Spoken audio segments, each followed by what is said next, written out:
Okay. Ah,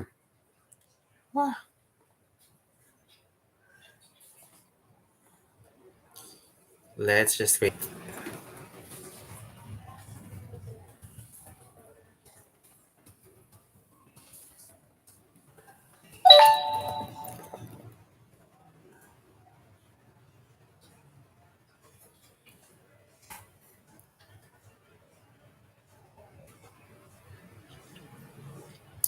Okay. First of all, I want to apologize for the cutting of the live stream. I think there's an issue with the live stream, internet live stream that I had. I'm having, so I'm sorry about that. I am really sorry. This is something that is technically, literally out of my control. So I just wanted to finish up the remaining comments that I wanted to discuss, and basahin ko na lang yung mga comments na to, okay? The let's return doon sa comment ni ni ni J, wait lang. I think it's Yari, NCDB. Sabi niya, Nicole Bergameo will be competing in Miss International next year. She's now 22 years old. Simply Lurker says, buti na lang tayo ang nakapasok na Asia sa top 15. Ito yung comment na pinag-uusapan natin nang bigla na lang tayong nawala sa sa ere. Basically, sinasabi ni Simply Lurker, buti na lang tayo ang nakapasok na Asian sa top 15. Kapitbahay natin ay may narrative na kaya nakapasok si Hana gawa ng photographer na Pinoy. And that's what I was saying about doon tayo na comment na nahinto, and we were talking about Dewi Sukarno and yung involvement niya doon sa Miss International pageant, and uh, ano yung mga mga rumors that surrounded the the urban legend that we will not win Miss International kapag siya ang nasa judging panel. So we've debunked that thought when Lara Kigaman won, pero hindi natin masasabi kung ano yung katotohanan, buong katotohanan doon sa pangyayaring yon. So anyway, let's now move on doon sa comment na yun ni Simply Lurker, and let's just continue with yung mga comments. Sabi ni Daniel P. User Jr., Sir Jason, may iba lang tayo. Sa assessment mo, anong pinagkaiba ng pageants back in the 90s compared sa present? As I've said, in the 90s, it was very evident that Miss International really preferred blonde, blue-eyed, and Caucasian girls. And you would see doon sa mga winners nila in the 90s, 6 out of the 10 winners from 1990 to 1999 are actually Europeans, and that's the reality. And even looking at the history of Miss International, from 1960 up to present, you can really say that there is a certain bias towards the Caucasians, having 21 of their 60 na winners uh,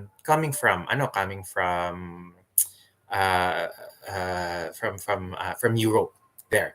So I'm hoping that in the future medyo mabalanse naman nila yung mga winners nila, because it's really bad optics that they are continuously crowning mga Europeans over equally deserving na mga women of color, especially coming from the continent of Africa. Okay. Next, let's discuss naman yung comment ni Ping. Sabi niya, magpasalamat tayo na ang naipadala natin ang isang Hana, dahil kung hindi, baka pati tayo natanggal sa top 15. Which is fair enough, kasi malay natin na baka kung wala siya, totally zero ang Asia this year. Dorothy V. Jones says that the national costume was long overdue. I'm wondering if it's a traje de mestiza. I think it is a modified Maria Clara, but um, pwede rin kasi siyang tignan na traje de mestiza eh. And some even commented na medyo kahawig niya yung Zamboangueña na maskota doon sa overall appearance nung national costume niya. So it was actually a refreshing look to see, a very traditional wearable na Filipiniana being worn at international stage. Dahil there was a time kasi na nagsawa tayo sa Filipiniana sa terno. Ngayon at halos lahat ng mga candidates natin na sumasali internationally panay festival costume o kaya medyo medyo fantastic masyado yung yung interpretation nila doon sa mga costumes ng Pilipinas. It's good to see that this time around we went the traditionalist na route. Okay. Next, ano na yung ano natin yung where were we? Let's discuss yung comment ni JJ Stark na, okay, JJ Stark says, yes Sir Jason, totally agree doon sa sinabi mo about the half-blooded Filipinas in the 90s. Pero with the recent results, parang yun kasi ang napapansin ko. Ping says it's the Sukarno curse. There. Mr. Mental was saying, why is that when we lose, we feel slighted? I was rooting for Cabo Verde and her awkward and pageant Tati charm. I think some of our candidates are beginning to become manufactured. I think valid din yung comment ni Mr. Mental with regards this kasi masyado na siguro tayong plakado, kumbaga, yung ating mga candidates very, how do you say this, very composed.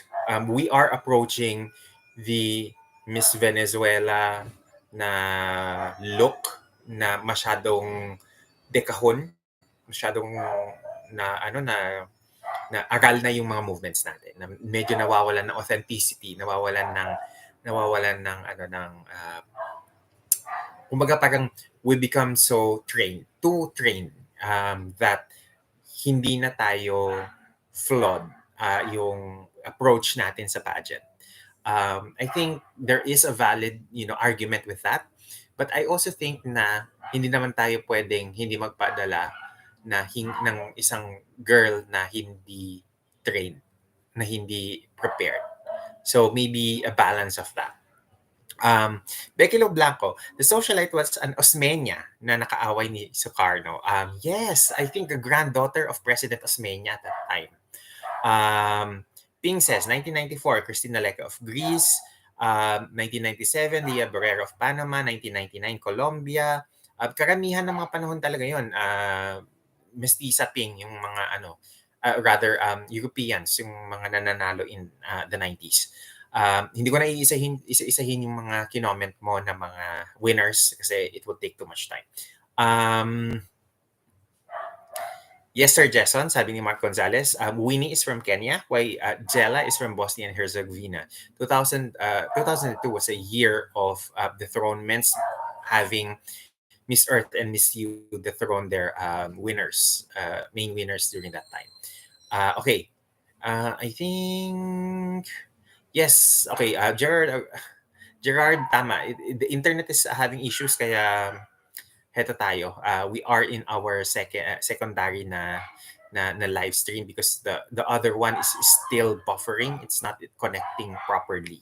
So I don't know how to manage that. So hindi ko alam kung paano yun, aayusin yon kasi it really hanged and then hindi na siya bumalik. Okay, LSB and Dabarcats saying, bago siya dito si LSB and Dabarcats. Sabi niya, congrats Hannah. Being in the top 15 was the best an Asian delegate could have this year. Bear 2020 says MI sticks to Barbie type beauty and the Miss International Organization has no plan of crowning any delegate from Africa. Okay, Bear 2020, I don't think that's that's that's accurate. Kasi I am keeping the hope that they are still, there are still in the process of looking for a possible Black African winner in the future. Maybe hindi sa taon na ito, but again, as I've earlier mentioned in the other in the earlier na live stream before we were cut, is that yung ano natin, yung what do you call this, yung pangalan nito, yung optics natin doon sa Miss International not having a Black African winner in its 60-year history is something that they should really look up into and reassess what are the things that they can do or should do in order to make it easier for Africans to win the pageant. Kasi yun yung isa sa pinakamalaking criticism ng Miss International. It's the